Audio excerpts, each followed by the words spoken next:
दोस्तों नमस्कार। स्वागत है आप सभी का आज की इस नई वीडियो में। आज की इस नई वीडियो में जो कहानी आपके लिए लेकर आया हूँ उसका नाम है वराह अवतार विष्णु। कहानी थोड़ी लंबी है लेकिन कहानी मज़ेदार है, इसलिए वीडियो को अंत तक ज़रूर देखें। हिरण्याक्ष और हिरण्यकश्यप ने जब दिति के गर्भ से जुड़वां रूप में जन्म लिया तो पृथ्वी कांप उठी। आकाश में नक्षत्र और दूसरे लोग इधर से उधर दौड़ने लगे। समुद्र में बड़ी बड़ी लहरें पैदा हो उठी और प्रलयंकारी हवा चलने लगी। ऐसा ज्ञात हुआ मानो प्रलय आ गई हो। हिरण्याक्ष और हिरण्यकश्यप दोनों पैदा होते ही बड़े हो गए। यद्यपि हिरण्याक्ष और हिरण्यकश्यप दोनों बलवान थे, वे संसार में अजेयता और अमरता प्राप्त करना चाहते थे। हिरण्याक्ष और हिरण्यकश्यप दोनों ने ब्रह्मा जी को प्रसन्न करने के लिए बहुत बड़ा तप किया। उनके तप से ब्रह्मा जी प्रसन्न हुए। उन्होंने प्रकट होकर कहा, तुम्हारे तप से मैं प्रसन्न हूँ, वर मांगो, क्या चाहते हो।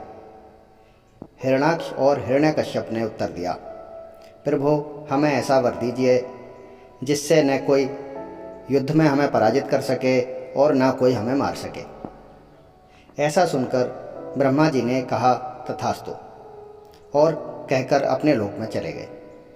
ब्रह्मा जी से अजयता और अमरता का वरदान पाकर हिरण्याक्ष उद्दंड और शिक्षाधारी बन गया। वह तीनों लोकों में अपने को सर्वश्रेष्ठ मानने लगा। दूसरों की तो बात ही क्या करें, वह स्वयं विष्णु भगवान को भी अपने समक्ष तुच्छ मानने लगा।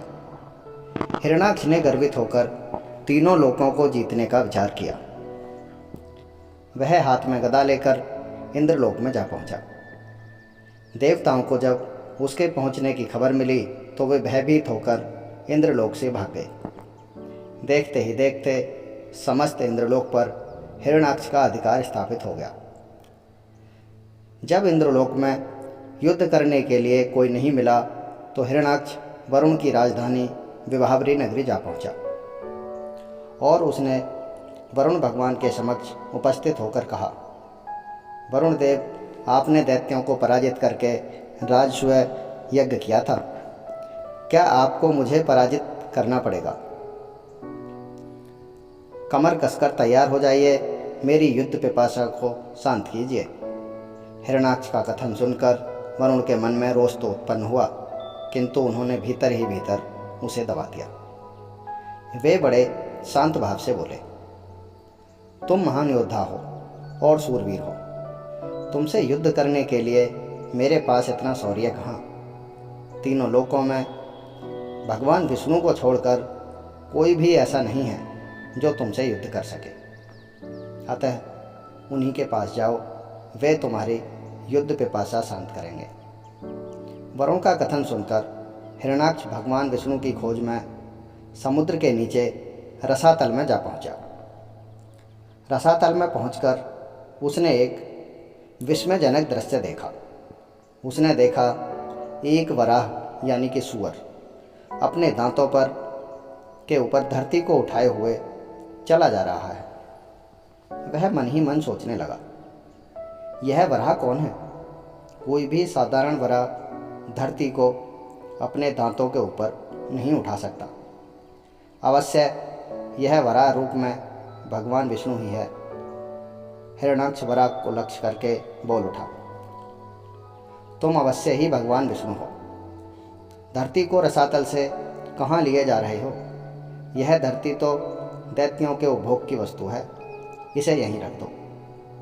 तुम अनेक बार देवताओं के कल्याण के लिए दैत्यों को छल चुके हो, लेकिन आज तुम मुझे छल नहीं सकोगे, क्योंकि आज मैं पुराने बैर का बदला तुमसे चुका कर रहूँगा। यद्यपि हिरण्याक्ष ने अपनी कटु वाणी से गहरी चोट की थी, किंतु फिर भी भगवान विष्णु शांत ही रहे। वे वराह के रूप में अपने दांतों पर धरती को लिए हुए लगातार निरंतर आगे बढ़ते रहे। लेकिन हिरण्याक्ष भगवान वराह रूपी विष्णु के पीछे ही लग गया। वह कभी उन्हें निर्लज्ज कहता और कभी कायर कहता और कभी मायावी कहता।